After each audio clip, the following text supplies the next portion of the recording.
दोस्तों, आज हम वीडियो में अपनी इतिहास से संबंधित 10 महत्वपूर्ण प्रश्नों पर चर्चा करेंगे जो परीक्षा की दृष्टि से बहुत ही महत्वपूर्ण है और प्रतियोगिता परीक्षाओं में लगभग सभी क्वेश्चन एक बार आ चुके हैं। तो आइए शुरू करते हैं।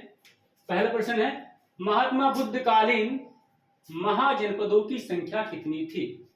यानी कि लगभग 6वीं शताब्दी ईसा पूर्व में महाजनपदों की संख्या कितनी थी? तो महाजनपदों की संख्या थी 16। कितने महाजनपद थे? 16 महाजनपद थे। कौन कौन से?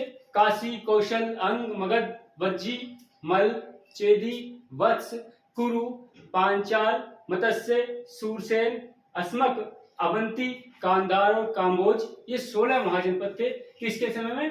बुद्धकालीन महाजनपदों की संख्या 16 थी। 16 कौन कौन से महाजनपद थे ये आपको बताया। काशी, कौशल, अंग, मगध, वज्जी, मल, चेदी, वत्स, कुरु, पांचाल, मत्स्य, सूरसेन, अस्मक, अवंती, काम्बोज और कांधार।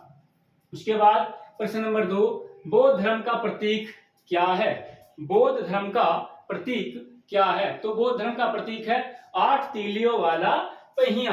8 तीलियों वाला पहिया। उसके बाद प्रश्न नंबर 3 है, प्रथम जैन सभा किस शासक के काल में हुई थी? प्रथम जैन सभा किस शासक के काल में हुई थी? तो प्रथम जैन सभा चंद्रगुप्त मौर्य के शासन काल में हुई थी। प्रथम जैन सभा चंद्रगुप्त मौर्य के शासन काल में हुई थी। किसके शासन काल में? चंद्रगुप्त मौर्य। और ये कब हुई थी? 300 ईसा पूर्व में। कब हुई थी? 300 ईसा पूर्व में चंद्रगुप्त मौर्य के शासन काल में प्रथम जैन सभा हुई थी। प्रथम जैन सभा चंद्रगुप्त मौर्य के शासन काल में 300 ईसा पूर्व में हुई थी।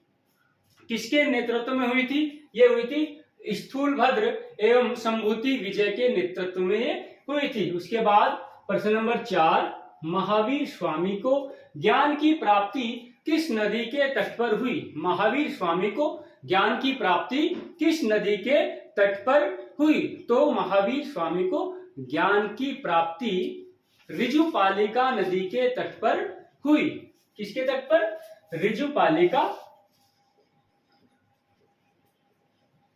ऋजुपालिका नदी के तट पर हुई। कहा है? जाम्भी ग्राम में। कहा हुई थी? जाम्भी ग्राम में ऋजुपालिका नदी के तट पर इन्होंने 30 वर्ष की अवस्था में ग्रह त्याग कर दिया था और 12 वर्ष की कठिन तपस्या के बाद 12 वर्ष की कठिन तपस्या के बाद जाम्भी ग्राम में ऋजुपालिका नदी के तट पर इन्हें ज्ञान की प्राप्ति हुई। उसके बाद नंबर 5, श्रवणबेलगोला किस धर्म का प्रमुख स्थान है? श्रवणबेलगोला किस धर्म का प्रमुख स्थान है? तो श्रवणबेलगोला जैन धर्म का, कौन से धर्म का?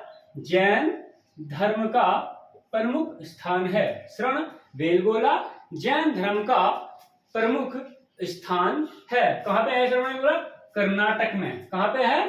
कर्नाटक। उसके बाद प्रश्न नंबर 6, प्रथम ऐतिहासिक सम्राट किसे कहा जाता है? प्रथम ऐतिहासिक सम्राट किसे कहा जाता है? तो चंद्रगुप्त मौर्य को। चंद्रगुप्त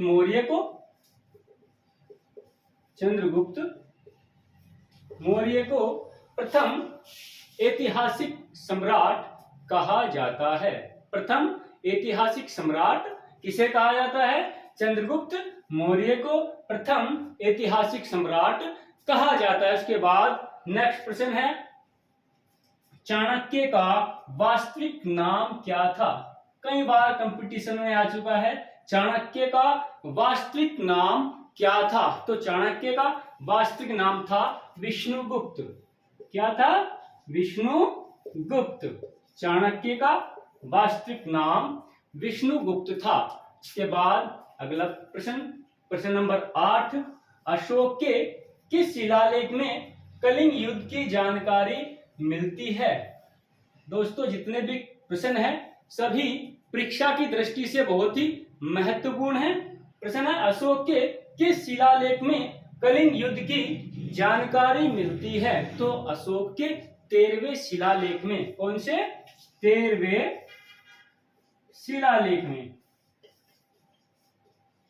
अशोक के 13वें शिलालेख में कलिंग युद्ध की जानकारी मिलती है। अशोक के 13वें शिलालेख में कलिंग युद्ध की जानकारी मिलती है। उसके बाद प्रश्न नंबर 9, भारत का नेपोलियन किसे कहा जाता है? भारत का नेपोलियन किसे कहा जाता है? तो भारत का जो नेपोलियन है वो समुद्रगुप्त को कहा जाता है। समुद्रगुप्त को भारत का नेपोलियन कहा जाता है। ये ऐसा सम्राट था जो कभी किसी युद्ध में नहीं हारा।